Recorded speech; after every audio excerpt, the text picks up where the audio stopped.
اعوذ باللہ من الشیطان الرجیم، بسم اللہ الرحمن الرحیم۔ آیت نمبر 164، سورہ آراف۔ اور جب کہا ایک گروہ نے ان میں سے کیوں نصیحت کرتے ہو ایسی قوم کو کہ اللہ ہلاک کرنے والا ہے یا عذاب دینے والا ہے ان کو سخت عذاب۔ انہوں نے کہا معذرت پیش کرنے کے لیے تمہارے رب کے حضور، اور اس لیے کہ شاید وہ تقوی اختیار کریں۔ اب یہاں پر بھی 3 گروہ بن گئے تھے۔ ایک گروہ تو وہ تھا جو اس برے کام میں ملوث تھا، دوسرا گروہ وہ تھا جو اس میں ملوث تو نہیں تھا مگر گناہ کرنے والوں کو منع بھی نہیں کرتے تھے، اور تیسرے گروہ وہ تھا جو خود بھی یہ کام نہیں کرتے تھے اور دوسروں کو منع بھی کرتے تھے، یعنی امر بالمعروف اور نہی عن المنکر کا فریضہ بھی انجام دیتے تھے۔ تو جب ان سے یہ کہا کہ تم پھر تم ان کو کیوں ان کو سمجھا رہے ہو، تو تیسرے گروہ نے جواب دیتے ہوئے کہا کہ تاکہ ہم اللہ کے حضور عذر پیش کر سکیں کہ ہم آخری وقت تک نافرمان لوگوں کو ان کی حرکتوں سے باز رہنے کی ہدایت کرتے رہے، نہی عن المنکر کا فرض ادا کرتے رہے، نہ صرف ہم خود گناہ سے بچتے رہے بلکہ ظالموں کو بھی خبردار کرتے رہے کہ وہ اللہ کے قانون کے سلسلے میں حد سے تجاوز نہ کریں۔ اب اس میں جو امر بالمعروف اور نہی عن المنکر کے حوالے سے ایک مرتبہ صحیح بخاری کی حدیث ہے کہ حضور صلی اللہ علیہ وآلہ وسلم نے حضرت علی سے خطاب کرتے ہوئے فرمایا، اے علی، اگر اللہ تعالیٰ تمہارے ذریعے سے ایک شخص کو بھی ہدایت دے دے تو یہ دولت تمہارے لیے سرخ اونٹوں سے بڑھ کر ہے۔ آپ کو پتہ ہے کہ عربوں کی سب سے بڑی متاع اونٹ ہوتی تھی، اور سرخ اونٹ کو خاص طور پہ قیمتی سمجھا جاتا تھا۔ اور جب بھول گئے جو کچھ نصیحت کی گئی تھی انہیں تو بچا لیا ہم نے ان کو جو منع کرتے تھے برائی سے، اور پکڑ لیا ہم نے ان کو جو ظلم کرتے تھے برے عذاب میں بسبب اس کے کہ وہ تھے نافرمان۔ اب پہلے جو دونوں گروہ تھے وہ دونوں پکڑے گئے، اور ان کی انسانی شکلیں مسخ کر کے پہلے انہیں بندر بنا دیا گیا اور پھر انہیں ہلاک کر دیا گیا۔ اس کا ذکر سورہ بقرہ اور سورہ مائدہ میں بھی آ چکا ہے۔ اور جب سرکشی کی جس سے وہ منع کیے گئے تھے تو ہم نے حکم دیا انہیں کہ ہو جاؤ بندر ذلیل۔ اس حوالے سے ایک اور میں آپ کو یہاں پر حدیث بتاتی چلوں۔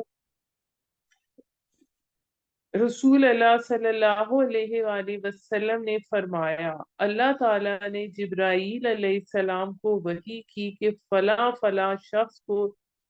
فلاں فلاں شہر کو اس کے باسیوں پر الٹ دو۔ حضرت جبرائیل علیہ السلام نے عرض کیا کہ پروردگار، میں تو اس میں تو تیرا اس بستی میں تو تیرا فلاں بندہ بھی ہے جس نے کبھی پلک جھپکنے کی دیر بھی معصیت میں نہیں گزاری۔ تو حضور صلی اللہ علیہ وآلہ وسلم نے فرمایا اس پر اللہ نے فرمایا کہ الٹو اس بستی کو، پہلے اس پر یعنی جو سب سے نیک بندہ تھا، اور پھر دوسروں پر، اس لیے کہ اس کے چہرے کا رنگ کبھی ایک لمحے کے لیے بھی میری غیرت کی وجہ سے متغیر نہیں ہوا، یعنی میرے احکام اس کے سامنے پامال ہوتے رہے، شریعت کی دھجیاں بکھرتی رہیں، لیکن وہ اپنی ذات کی پرہیزگاری کو سنبھال کر اذکار نوافل وغیرہ میں مصروف رہا، تو یہ دوسروں سے بڑھ کر مجرم ہے۔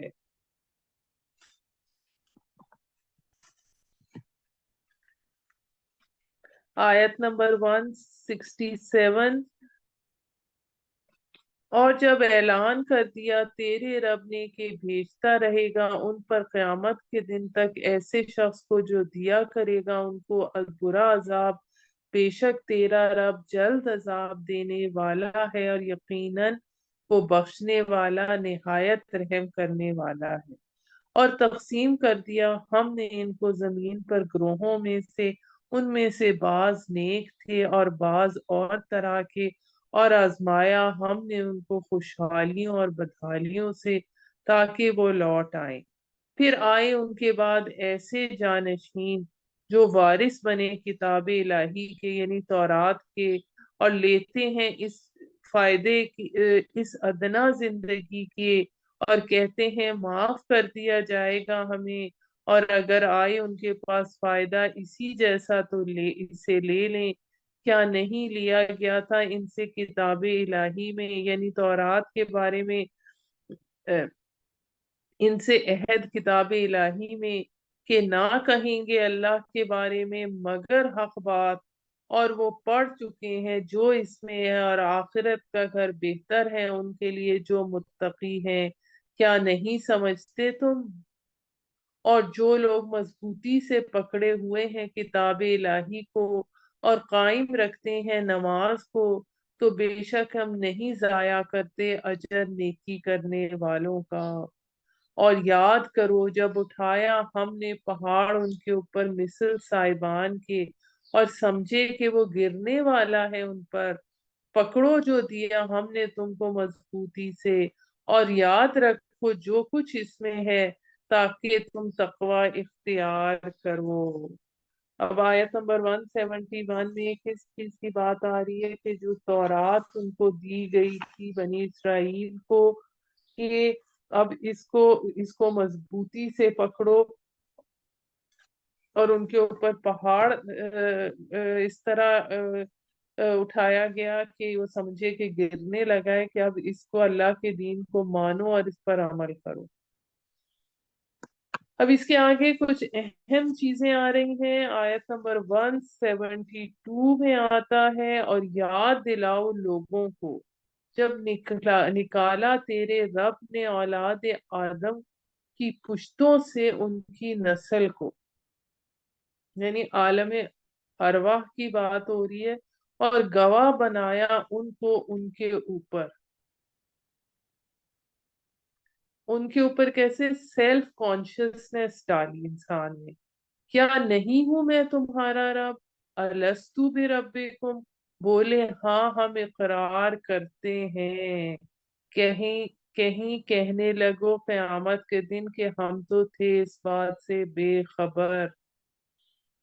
اب جو انسان سے جو محاسبہ ہونا ہے قیامت کے دن، جو سوال و جواب ہونا ہے، وہ کس بنیاد پر ہونا ہے؟ اس واقعے کی بنیاد پر، جب ایک وجہ یہ واقعہ بھی ہے جو عالم ارواح میں وقوع پذیر ہوا، جب انسانی جسم ابھی پیدا نہیں ہوئے تھے، اس لیے یہ انسان سے یہ اقرار تمام انسانوں کی ارواح سے پوری ہوش مندی خود شعوری کی حالت میں تھا، کہ ان سے یہی چیز انسان کو حیوان سے ممتاز کرتی ہے، کہ اللہ تعالیٰ نے ان سے پوچھا کہ کیا نہیں ہوں میں تمہارا رب؟ تو انسان نے کہا کہ ہاں بلا، کہ ہاں ہم شہدنا، کہ ہم اقرار کرتے ہیں۔ اور پھر یہی چیز انسان کے اندر حق اور باطل کا فرق انسان کو بتاتی ہے، اور پھر اس کے بعد رسولوں کے ذریعے اتمام حجت کیا گیا، تاکہ پھر قیامت کے دن صحیح اور غلط کا فیصلہ انسان کی اعمال کی بنیاد پر ہوگا۔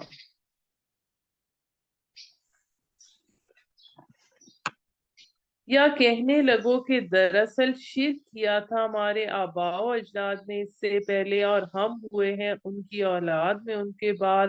تو کیا ہلاک کرتا ہے تو ہمیں اس پر جو کیا گمراہوں نے۔ اور یوں واضح طور پر بیان کرتے ہیں ہم نشانیوں کو تاکہ وہ لوٹ آئیں۔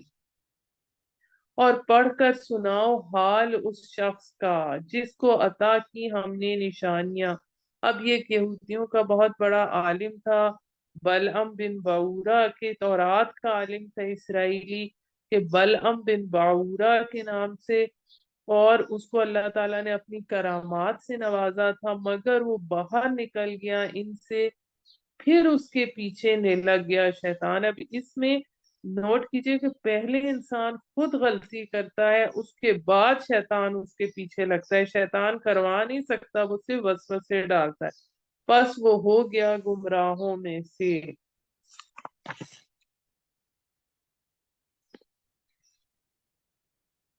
اور اگر ہم چاہتے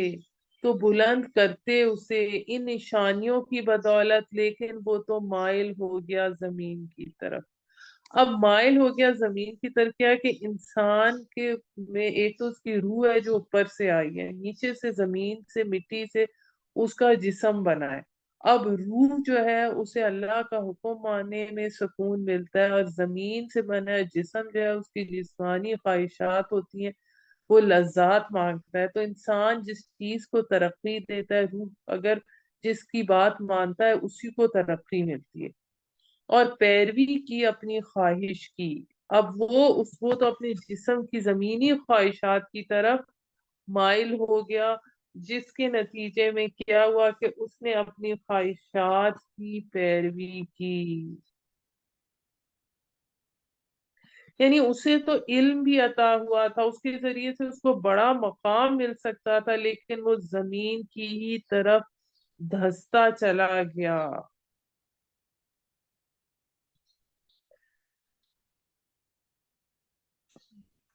اور یہاں تک کہ اس کی روح کی موت واقع ہو گئی، اور پھر انسان اس صورت میں چلتا، جب روح کی موت واقع ہو جاتی ہے تو انسان اس وقت میں چلتا پھرتا حیوان بن جاتا ہے، جو جسمانی طور پہ زندہ رہنے کے لیے اپنے جسمانی تقاضے حیوانی انداز میں پوری کرتا ہے، اور ایک حیوان کی طرح زمینی غذائیں، سفلی آرزوئیں، مادی امنگیں ہی اس کی زندگی کا مقصد و محور بن جاتی ہیں، اور اس طرح وہ توفیق الہی سے مستقل طور پر محروم کر دیا جاتا ہے۔ اعاذنا اللہ من ذالک۔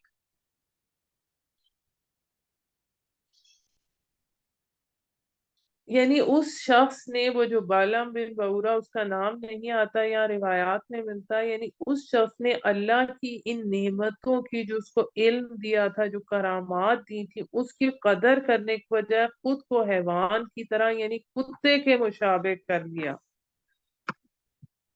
جو اس آیت میں آگے آتا ہے تو اس کی مثال ایسی ہے جیسے ایک کتا اگر بوجھ لا دے اس پر تو ہانپے، اور اگر اسے چھوڑ دے تو بھی یہاں پہ۔ یہ مثال ہے ان لوگوں کی جنہوں نے جھٹلایا ہماری نشانیوں کو، پس تو بیان کر دے یہ قصے تاکہ وہ غور و فکر کریں۔ یعنی وہ کتے کے مشابہ اس نے خود کو کر لیا، جو ہر وقت زبان نکالے ہانپتا رہتا ہے، اور حرص اور طمع کے غلبے کی وجہ سے ہر وقت زمین کو سونگھتے رہنا اس کی فطرت ہے۔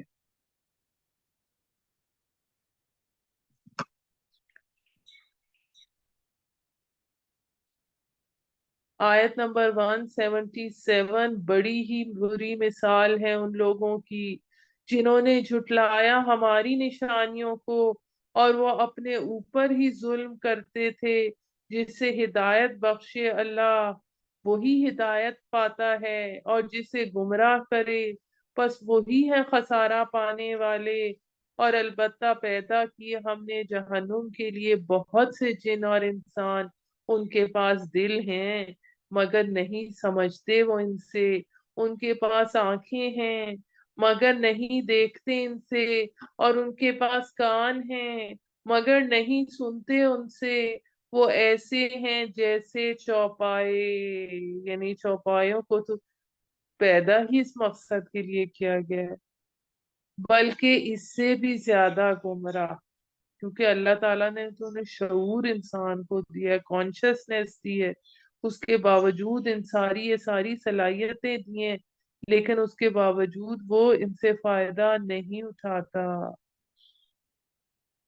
یہی ہے وہ جو غفلت میں پڑے ہیں۔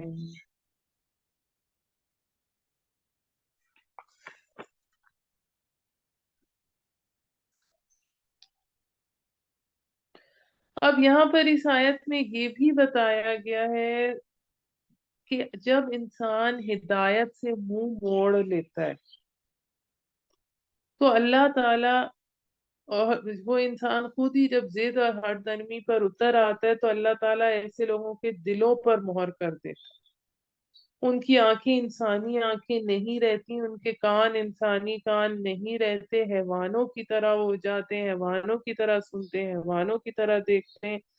اور انسان جب دیکھتا ہے کسی چیز کو تو انسان ایک اس چیز کو غور و فکر کرتا ہے، اس کی حقیقت کو سمجھنے کی کوشش کرتا ہے، اپنے مشاہدے سے درست نتائج نکالتا ہے۔ تو انسان پھر ان چوپایوں سے بھی بدتر ہو جاتا ہے، کیونکہ چوپایوں کو تو اللہ تعالیٰ نے پیدا ہی کمتر سطح پر کیا ہے، جبکہ انسان کی تخلیق کا مقصد بہت اعلیٰ ہے۔ جیسا کہ سورہ 3 میں آتا ہے لَقَدْ خَلَقْنَا الْإِنسَانَ فِي أَحْسَنِ تَقْوِيمٍ ثم رددناه اسفل سافلین۔ آیت نمبر 180 اب شروع کرتے ہیں۔ اللہ کے لیے ہے سب نام اچھے، سو پکارو ان ناموں سے اور چھوڑ دو ان کو جو کج رو ہیں اس کے ناموں میں، بدلہ پائیں گے اس کا جو کچھ کرتے رہے ہیں۔ یعنی دعا اللہ تعالیٰ کے اچھے نام سے، جس مرضی نام سے آپ دعا کر سکتے ہیں، یا ستارو سے، یا غفارو، یا کریمو، یا علیمو، ان سب سے کر سکتے ہیں۔ لیکن جو اس طرح کے نام ہیں جیسے کہ یا مذلو، اے ذلیل کرنے والے، تو اس کے ساتھ پھر یا معزو بھی پڑھا جائے گا۔ یعنی صرف یا مذلو نہیں پڑھا جائے گا، یا معزو بھی ساتھ پڑھا جائے گا۔ آیت نمبر 181 اور ان میں سے ہم نے پیدا کیا ایک جماعت کو جو راہ بتلاتی ہے سچا، اور اسی کے مطابق وہ انصاف کرتے ہیں، اور جنہوں نے جھٹلایا ہماری نشانیوں کو تو ہم درجہ بدرجہ انہیں پکڑیں گے۔ سنستدرجہم، ایسے طریقے سے کہ انہیں خبر بھی نہ ہوگی۔ جو استدراج کا ورڈ آتا ہے یعنی گناہ میں بڑھنے کے ساتھ اللہ کھلی چھٹی دے دیتا ہے۔ جیسے مچھلی کانٹے میں جب پھنس جاتی ہے تو رسی کھلی ڈھیل کر دی جاتی ہے کہ اسے ابھی تھوڑا اور تیرنے دو، پھر اسے ایک دفعہ ہی کھینچتے، تو اس کو استدراج کہتے ہیں۔ اور میں ڈھیل دوں گا انہیں، بے شک میری تدبیر مضبوط ہے۔ کیا نہیں سوچا انہوں نے کہ نہیں ہے ان کے ساتھی یعنی محمد صلی اللہ علیہ وآلہ وسلم کو کچھ جنون نہیں ہے وہ مگر ڈرانے والا صاف صاف۔ کیا نہیں غور کیا انہوں نے سلطنت میں آسمانوں اور زمین کی، اور جو پیدا کی اللہ نے کوئی چیز، اور نہ اس بات میں کہ شاید آ گئی ہو قریب ان کی موت، پھر کون سی بات پر اس کے بعد وہ ایمان لائیں گے۔ اور جس کو گمراہ کرے اللہ تو نہیں ہے کوئی ہدایت دینے والا اس کو، اور اللہ چھوڑے رکھتا ہے انہیں ان کی سرکشی میں بھٹکتا ہوا۔ پوچھتے ہیں تجھ سے قیامت کی بابت کہ کب ہے اس کے قائم ہونے کا وقت، کہہ دیجئے در حقیقت اس کا علم ہے میرے رب کے پاس، نہ ظاہر کرے گا اس کو اس کے وقت پر مگر اللہ ہی۔ وہ کٹھن وقت ہوگا آسمانوں اور زمین میں، نہیں آئے گی وہ تم پر مگر اچانک۔ پوچھتے ہیں تجھ سے گویا تو کھوج میں لگا ہوا ہے اس کی، کہہ دیجئے در حقیقت اس کا علم اللہ کے پاس ہے، لیکن اکثر لوگ نہیں جانتے۔ کہہ دیجئے نہیں ہوں مالک میں اپنی جان کے لیے بھلے کا اور نہ برے کا، مگر جو چاہے اللہ، اور اگر میں جانتا پوشیدہ باتیں تو ضرور حاصل کر لیتا میں بہت سی بھلائیاں، اور نہ پہنچتی مجھ کو برائی۔ نہیں ہوں میں مگر ڈرانے والا اور خوشخبری دینے والا ان کے لیے جو ایمان لاتے ہیں۔ وہی ہے جس نے پیدا کیا تم کو ایک جان سے، یعنی حضرت آدم علیہ السلام، اور بنایا اس سے جوڑا اس کا تاکہ آرام پکڑے اس کے بعد۔ اب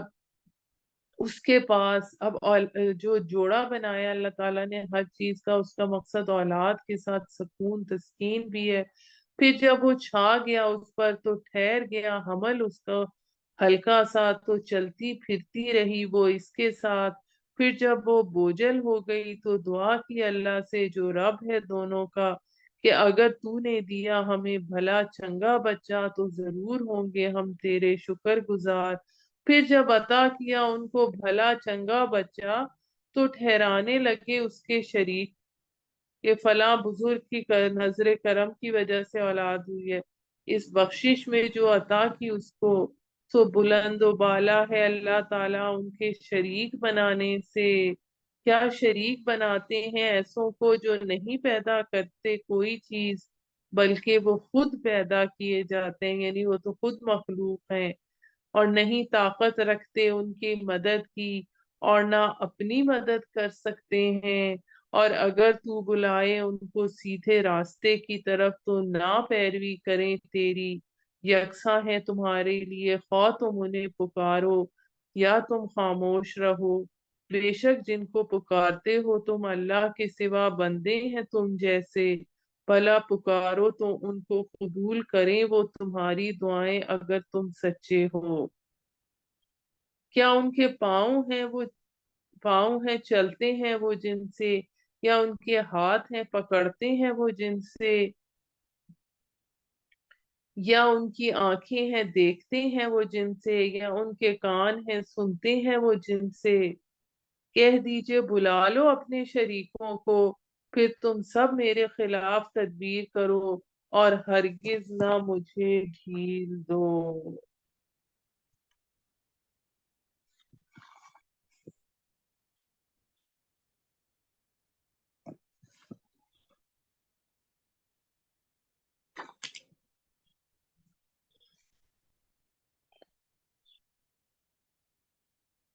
یعنی کہ اپنے معبودوں کو بلا لو، جو بھی میرے خلاف اقدام کر سکتے ہو کر لو۔ یہ اس میں بتایا جا رہا ہے آیت نمبر 196، بے شک میرا حمایتی تو اللہ ہے جس نے نازل کی کتاب پر، وہ حمایت کرتا ہے نیک بندوں کی، اور وہ جنہیں پکارتے ہو تم اس کے سوا نہیں طاقت رکھتے ہو تمہاری مدد کی، اور نہ ہی وہ خود اپنی مدد کر سکتے ہیں، وہ تو اپنی کچھ مدد نہیں کر سکتے۔ اور اگر بلاؤ تم ان کو سیدھے راستے کی طرف تو کچھ نہ وہ سنے وہ اور تو دیکھتا ہے ان کو، وہ دیکھ رہے ہیں تیری طرف حالانکہ وہ کچھ نہیں دیکھتے۔ اختیار کیجئے درگزر کی اور حکم دیجئے، یعنی عادت اختیار کیجئے درگزر کی اور حکم دیجئے نیکی کا، اور کنارہ کیجئے جاہلوں سے، یعنی کہ بحث میں اور تلخی میں نہ پڑیں اور جاہلوں کو سلام کہہ کے گزر جائیں۔ اور اگر اکسائے تجھ کو شیطان کا کوئی وسوسہ تو پناہ مانگ لے اللہ سے، بے شک وہی سننے والا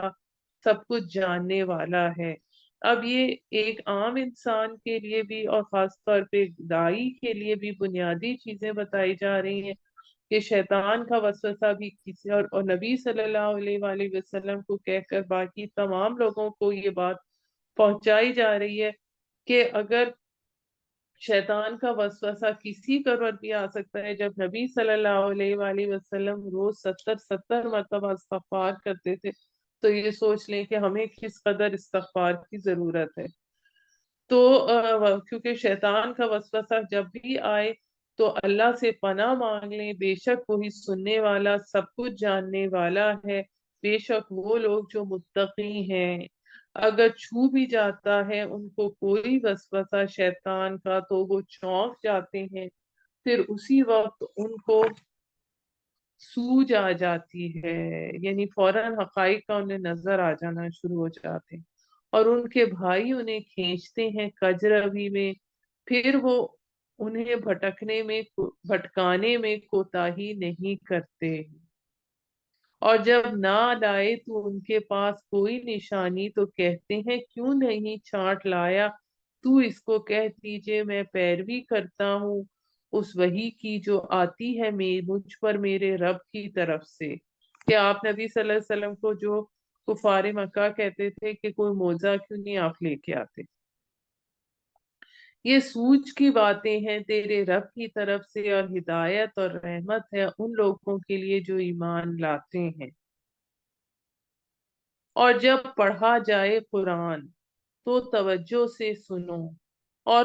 اسے اور خاموش رہو تاکہ تم پر رحم کیا جائے۔ اب یہ بھی آیت بہت اہم ہے اس حوالے سے کہ قرآن کی جب تلاوت چل رہی ہو یا قرآن کا ترجمہ پڑھا جا رہا ہو تو اسے توجہ سے سنو اور بولے نہیں، خاموش رہو کہ الفاظ آئیں۔ اور یاد کر اپنے رب کو اپنے دل میں عاجزی اور ڈر سے، اور بغیر آواز بلند کیے الفاظ کی، صبح کے وقت اور شام کے وقت۔ اب اس میں صبح کے وقت سے مراد غدو میں فجر کا ٹائم، اور اصیل جو شام کے اوقات میں ظہر سے عشاء کے ٹائم کی مراد ہے۔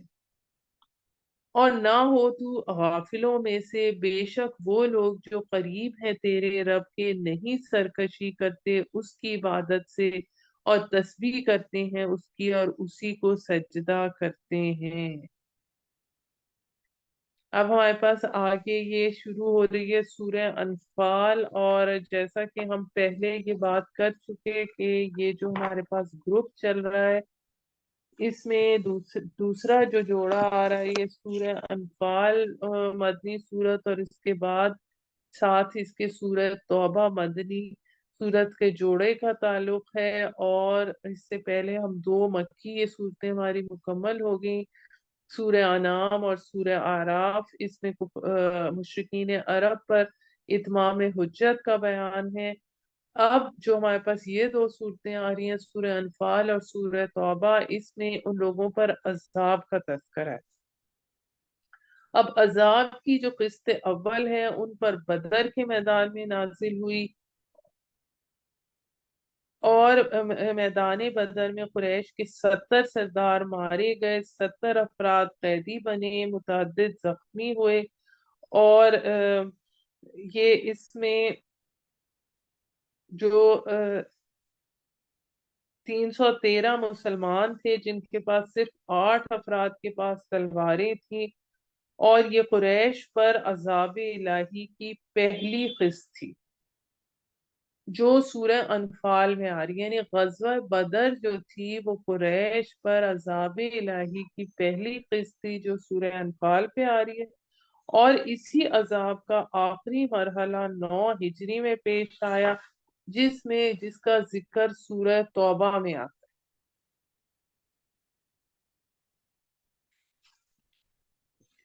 جس کا ذکر سورہ توبہ میں آتا ہے۔ یہاں میں اس کو سورہ انفال کو شروع کرنے سے پہلے ہم پہلے اس کی تھوڑی سی ڈیٹیل ڈسکس کر لیتے ہیں کہ جو غزوہ بدر کا پس منظر کیا تھا۔ کہ نبی کریم صلی اللہ علیہ وآلہ وسلم جب مدینہ تشریف لائے تو آپ نے کچھ اہم اقدامات کیے، وہ 3 طرح کے تھے۔ ایک، آپ نے مسجد نبی کی تعمیر کی، یعنی ایک مرکز میسر آ گیا مسلمانوں کو۔ پھر آپ نے مہاجرین اور انصار کا ایک مواخات کا رشتہ قائم کیا، اور تیسرا اہم کام آپ نے میثاق مدینہ کیا جس میں یہودی قبائل کے ساتھ مدینہ کے مشترکہ دفاع کا معاہدہ کیا۔ پھر ہجرت کے 7ویں ماہ سے نبی کریم صلی اللہ علیہ وآلہ وسلم نے مدینہ کے اطراف اور جوانب میں چھاپا مار دستے بھیجنے شروع کر دیے۔ اور کیونکہ قریش مکہ کی معیشت کا دار و مدار تجارت پر تھا، اور مکہ سے یمن اور شام کی طرف ان کے تجارتی قافلے آتے جاتے رہتے تھے، اور یہ اس وجہ سے آپ نے یہ ان پر چھاپے مارنے شروع کر دیے۔ اور پھر غزوہ بدر یعنی 2 ہجری سے پہلے 1.5 سال کے دوران میں تقریباً 8 مہمات کا بھیجا جانا تاریخ سے ثابت ہے۔ اس میں 4 مہمات ایسی تھیں جس میں حضور صلی اللہ علیہ وآلہ وسلم بنفس نفیس خود شامل ہوئے، اور باقی 4 جو تھے ان میں آپ نہیں شامل ہوئے۔ پھر واقعہ کچھ یوں پیش آیا کہ حضور صلی اللہ علیہ وآلہ وسلم نے ایک چھوٹا سا دستہ نخلا کے مقام پر بھیجا جو مکہ اور طائف کے درمیان واقع ہے۔ ان لوگوں کو یہ مشن سونپا گیا تھا کہ وہ اس علاقے میں موجود قریش کی نقل و حرکت کے بارے میں مطلع کرتے رہیں۔ اتفاق سے اس دستے کی مڈ بھیڑ قریش کے ایک تجارتی قافلے سے ہو گئی اور مقابلے میں ایک مشرک شخص عبداللہ بن حضرمی مارا گیا، جبکہ دوسرے ایک مشرک کو قید کر لیا گیا۔ مال غنیمت اور قیدی کے ساتھ جب یہ لوگ مدینہ پہنچے تو نبی کریم صلی اللہ علیہ وآلہ وسلم نے سخت ناراضگی کا اظہار فرمایا کہ کیوں ایسا کرنے کا تو تمہیں حکم نہیں دیا گیا تھا، لیکن اب جو ہونا تھا وہ ہو چکا تھا۔ پھر دوسرا واقعہ جو پیش آیا وہ یہ آیا کہ ابو سفیان جو ایک بہت بڑا تجارتی قافلہ لے کر جا رہے تھے جو مکہ سے شام کی طرف جا رہا تھا، نبی کریم صلی اللہ علیہ وآلہ وسلم نے ان کا تعاقب کیا مگر وہ لوگ بچ کر نکلنے میں کامیاب ہو گئے۔ جب یہ قافلہ 50,000 دینار کی مالیت کے ساتھ و سامان کے ساتھ شام سے واپس آ رہا تھا تو ممکنہ خطرے کے پیش نظر ابو سفیان نے قافلے کی حفاظت کے لیے دوہری حکمت عملی اختیار کی۔ ایک طرف انہوں نے ایک تیز رفتار سوار کو اپنے تحفظ کی خاطر مدد حاصل کرنے کے لیے مکہ روانہ کر دیا، دوسری طرف معمول کا راستہ جو بدر کے قریب سے ہو کر گزرتا تھا اس کو چھوڑ کر قافلہ کو مدینہ سے دور ساحل سمندر کے راستے پر ڈال دیا۔ راستہ بدلنے سے قافلہ ممکنہ خطرے سے بچ گیا مگر جو جو ایلچی روانہ کیا تھا اس کو واپس بلانا تو ممکن نہ تھا۔ اب ہوا یہ کہ بہرحال مکہ میں یہ دونوں اشتعال انگیز خبریں یکے بعد دیگرے پہنچی اور قریش جو تھے وہ جنگ کے لیے تیار ہو گئے۔ انہوں نے 1,000 کا لشکر تیار کیا جس کے لیے 100 گھوڑوں پر مشتمل ایک رسالہ تھا اور بہت سارے 900 اونٹ مہیا کیے گئے، وافر مقدار میں اسلحہ اور سامان رسد بھی فراہم کیا گیا۔ اب دوسری طرف مدینے میں کیا صورتحال تھی؟ مدینے میں یہ صورتحال تھی کہ مشاورت ہو رہی تھی کہ فیصلہ کرنا تھا کہ ابو سفیان کے قافلے کو شام سے واپسی پہ روکنا چاہیے یا نہیں۔ جنگ کا تو کوئی اس وقت گمان بھی نہ تھا، کوئی جنگ کی تیاری بھی نہیں تھی، اس لیے مسلمانوں کے ساتھ 2 گھوڑے تھے، 8 تلواریں تھیں اور چھوٹے موٹے ہتھیار تھے جن کو لے کر وہ روانہ ہوئے۔ ابھی وہ روانہ ہوئے تھے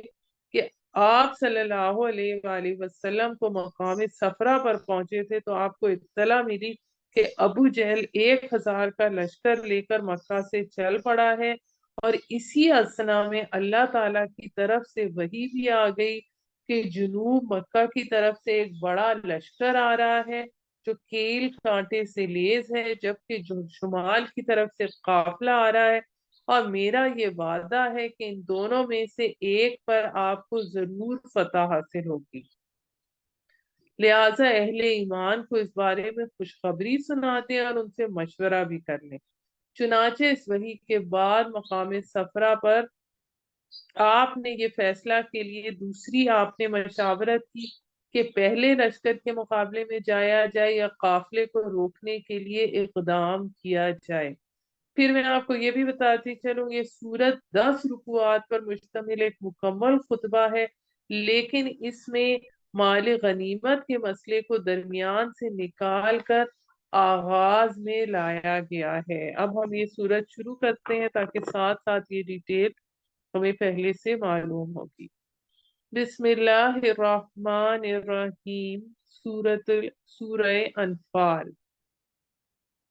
پوچھتے ہیں تجھ سے غنیمت کے بارے میں۔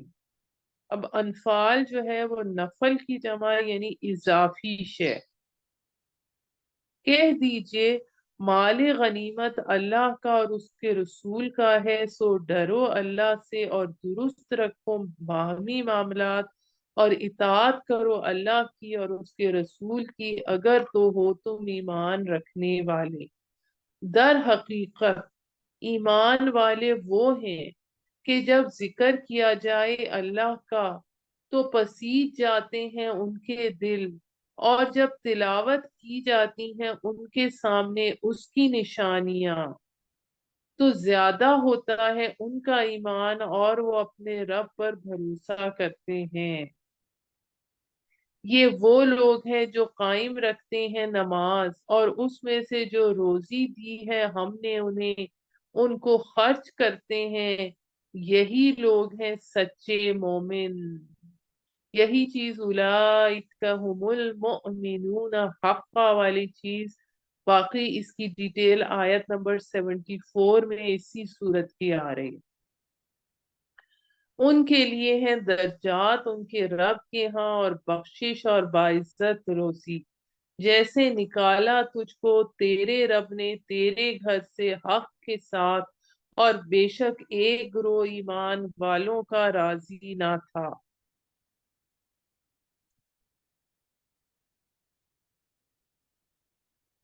وہ جھگڑ رہے تھے تجھ سے حق بات میں، اس کے بعد یہ وہ جو مقام صفرا پر جو بات ہوئی تھی کہ ظاہر ہو چکا تھا گویا کہ وہ ہانکے جا رہے ہیں موت کی طرف، اور وہ دیکھ رہے ہیں آنکھوں سے۔ یعنی جب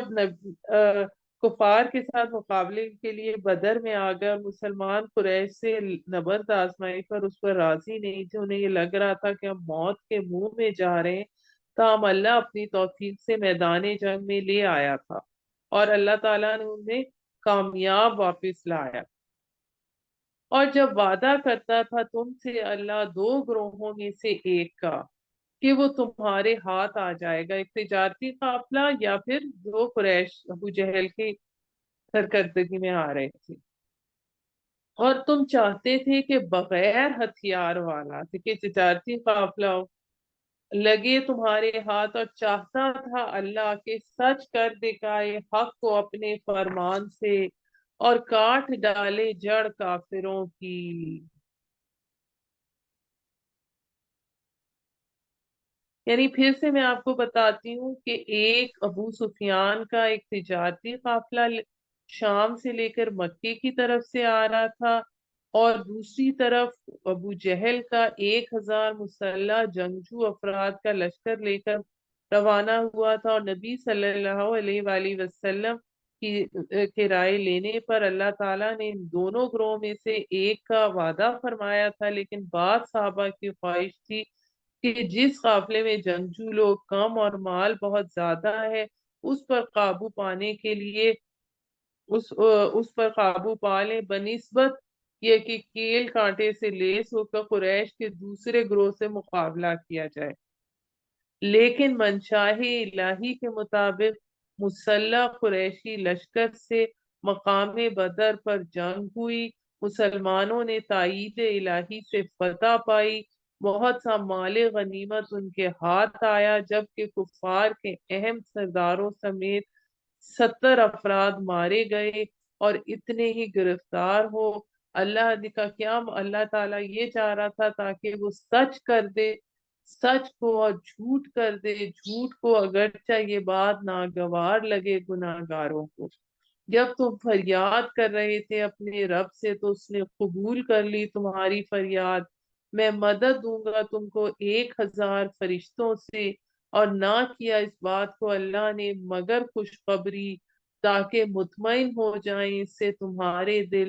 اور نہیں ہوتی مدد اللہ کی مگر اللہ کی جانب سے، بے شک اللہ غالب حکمت والا ہے۔ جب طاری کرتی تم پر غنودگی تمہاری تسکین کے لیے اپنی طرف سے، اور برسایا تم پر آسمان سے پانی تاکہ پاک کر دے تم کو اس کے ذریعے سے، اور دور کر دے تم سے نجاست شیطان کی، اور مضبوط کر دے تمہارے دلوں کو، اور جما دے اس کے ذریعے سے تمہارے قدم۔ تو یعنی کہ رات کو مسلمان اطمینان سے سوئے، اور بارش کی وجہ سے ان پر غسل اور وضو میں بھی کوئی مشکل پیش نہیں آئی۔ انہیں خشک صحرا کے اندر پانی کا وافر ذخیرہ مل گیا، اور بارش کی وجہ سے مٹی دب گئی، ریت فرش کی طرح سخت ہو گئی، اور مسلمانوں کے لیے آسانی ہو گئی۔ جب وحی کی تیرے رب نے فرشتوں کو کہ میں تمہارے ساتھ ہوں، لہذا ثابت قدم رکھو اہل ایمان کو، ڈالوں گا میں ان کے دلوں میں جو کافر ہیں روب،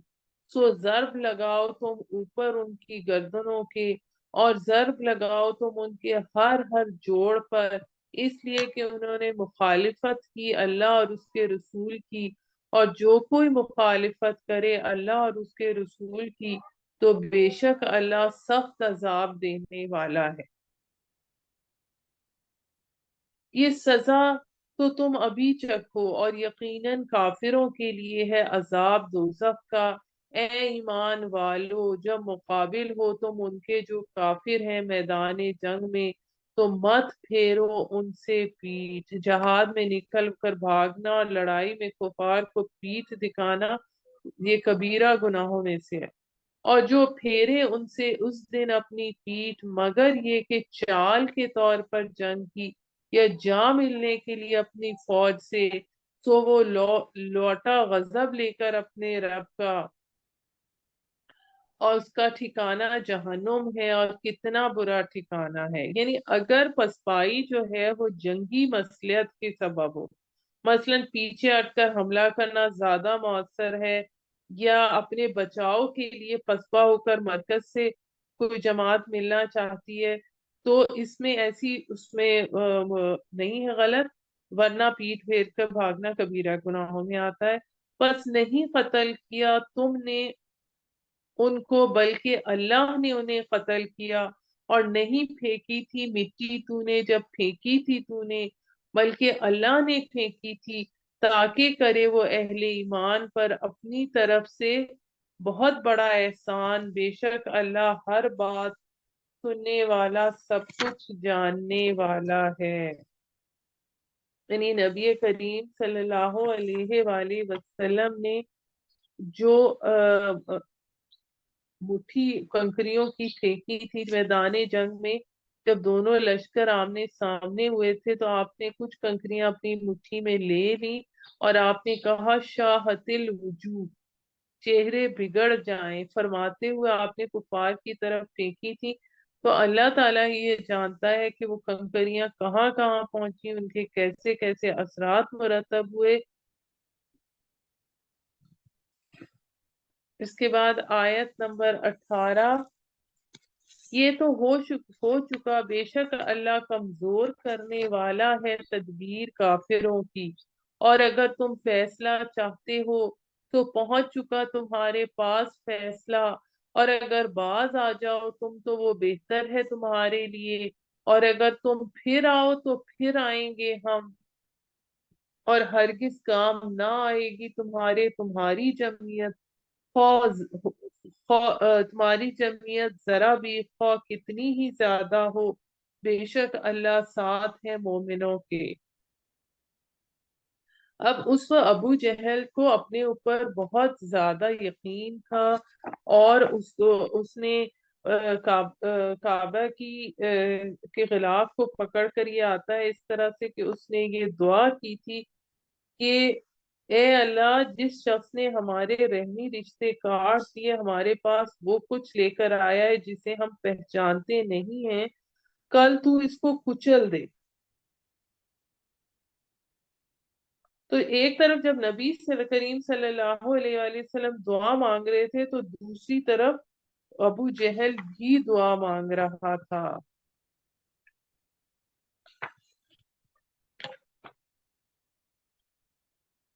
آیت نمبر 20، اے ایمان والو، اطاعت کرو اللہ کی اور اس کے رسول کی، اور مت سرتابی کرو اس سے جب کہ تم سن چکے ہو، اور نہ بنو ان جیسے جنہوں نے کہا سن لیا ہم نے، حالانکہ وہ نہیں سنتے۔ یعنی کس کی بات ہو رہی ہے؟ منافقین کی۔ یقیناً بدترین جاندار اللہ کے نزدیک وہ بہرے گونگے ہیں جو عقل سے کام نہیں لیتے۔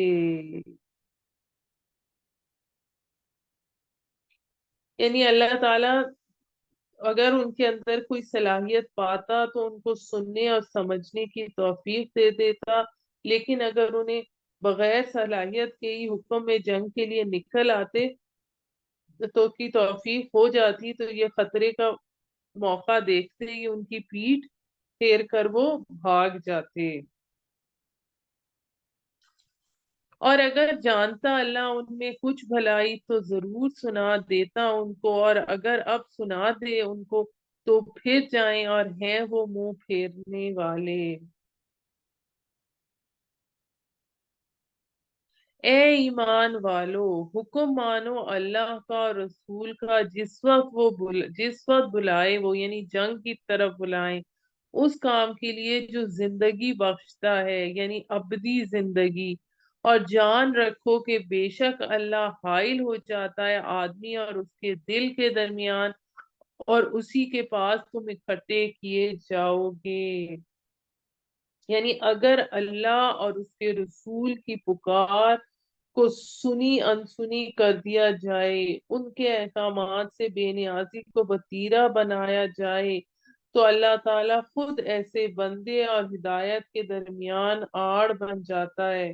جس کی وجہ سے آئندہ وہ ہدایت کی ہر بات سننے اور سمجھنے سے معذور ہو جاتا ہے،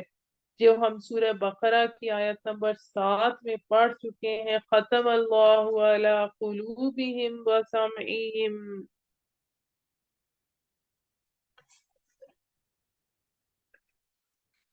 تو وہ ان سے یہ تمام صلاحیتوں سے انہیں معزول کر دیا جاتا ہے، اللہ تعالیٰ ان کے دلوں اور ان کی سماعت پر مہر لگا دی ہے۔ یعنی یہ چیز اس وقت کے حوالے سے بھی اور آج کی تعویل عام کے حوالے سے بھی، کہ اگر دین کا کوئی مطالبہ کسی کے سامنے آ جائے، اللہ کا کوئی حکم اس تک پہنچ جائے، اس کا دل بھی اس پر گواہی دے رہا ہے کہ بات درست ہے، پھر اگر وہ اس سے اعراض کرے گا، کنی کترائے گا، تو اس کی سزا دنیا میں اس کو کیسے ملتی ہے کہ حق کو پہچاننے کی صلاحیت اس کی سلب کر لی جاتی ہے، اس کے دل اور کانوں پر مہر لگ جاتی ہے، آنکھوں پر پردے پڑ جاتے ہیں، ہدایت اور اس کے درمیان آڑ کر دی جاتی ہے۔ یہ اللہ کی سنت ہے، اس کا قانون ہے، اس کا قانون اٹل ہے۔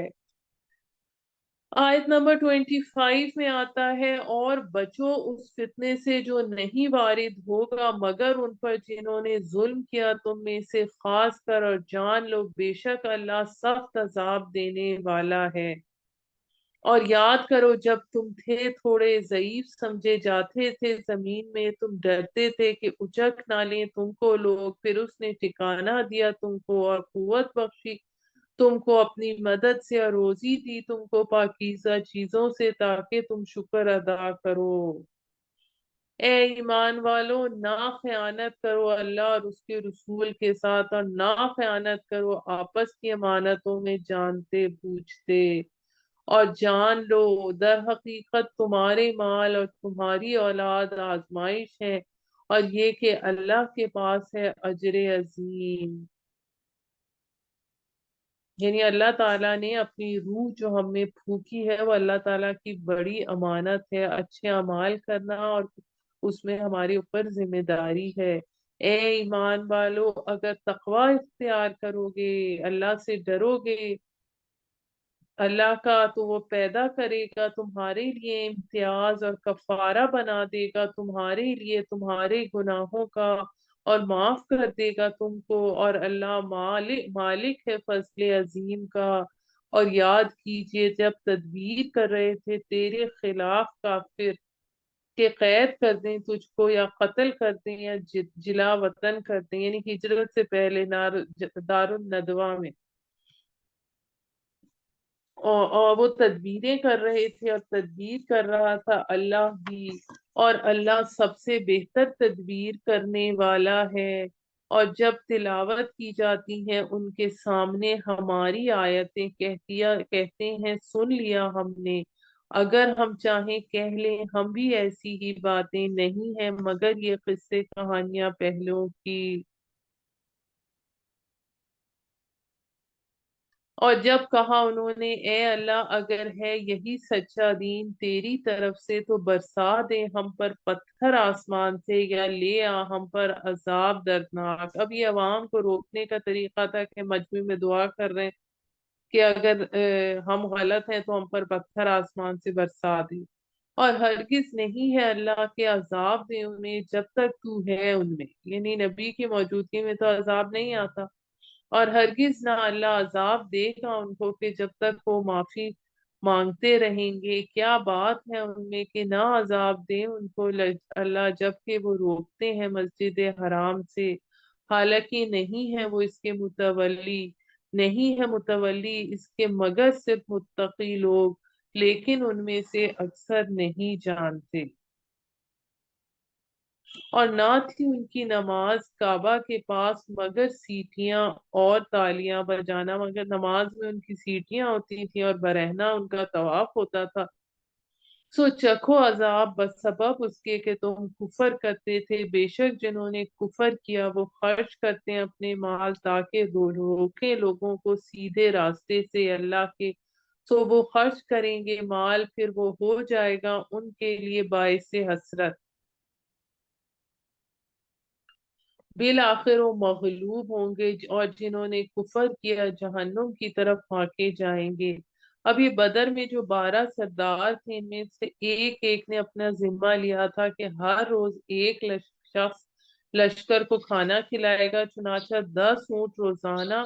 کسی ایک کی طرف سے ذبح کیے جاتے تھے۔ پھر جب شکست ہوئی تو پھر جو ابو سفیان سے کہا گیا کہ جو مال تجارتی قافلہ لے کے آیا ہے وہ سب محمد رسول اللہ صلی اللہ علیہ وآلہ وسلم سے انتقام لینے میں صرف کیا جائے، اور پھر سب اس پر راضی ہو گئے، یعنی خرچ تو وہ بھی کرتے تھے تاکہ الگ کر دے اللہ ناپاک کو پاک سے اور رکھ دے ناپاک کو ایک دوسرے کے اوپر، پھر ڈھیر بنا دے اس کو اکٹھا کر کے، پھر جھونک دے اس کو جہنم میں، یہی لوگ ہیں خسارہ پانے والے۔